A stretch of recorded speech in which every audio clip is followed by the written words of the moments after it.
বলো তো বন্ধুরা, এটা কি? সন্ধেবেলার টিফিনে কি বানাতে চলেছি? হ্যাঁ, ঠিকই ভেবেছো। আমি ভেজিটেবিল চপ বানাচ্ছি। অনেকদিন ধরেই আমার বর খাবে খাবে করছিল, তাই বানাতে চলে আসলাম। ঘরে সবকিছুই ছিল, তাই ভাবলাম বানিয়ে ফেলা যাক। এখন ভেজিটেবিল যেমন হয় সেই রকমই শেপ দেওয়ার চেষ্টা করছি। এখন ময়দাগুলা আর বিস্কুটের গুঁড়ো লাগবে।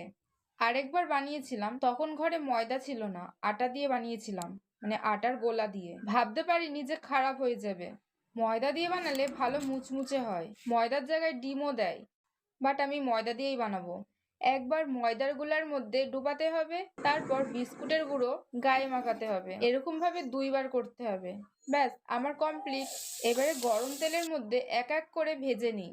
ভাজার সময় একটা কথাই ভাবছি যে ভেঙে যাতে না যায়। চলো এবার ভেজে নেওয়া যাক। ভাজা হয়ে গেছে, এই দেখো কি দারুণ লাগছে না দেখতে। ভেবেছিলাম হয়তো ভেঙে যেতে পারে, বাট না, ভাঙিনি। আর ভালোই মুচমুচেও হয়েছে। একটা প্লেটের মধ্যে আমাদের দুইজনের জন্য নিয়ে নিলাম। তার সাথে রয়েছে টমেটোর সস। সন্ধেবেলায় এমন টিফিন পেলে আর কি চাই।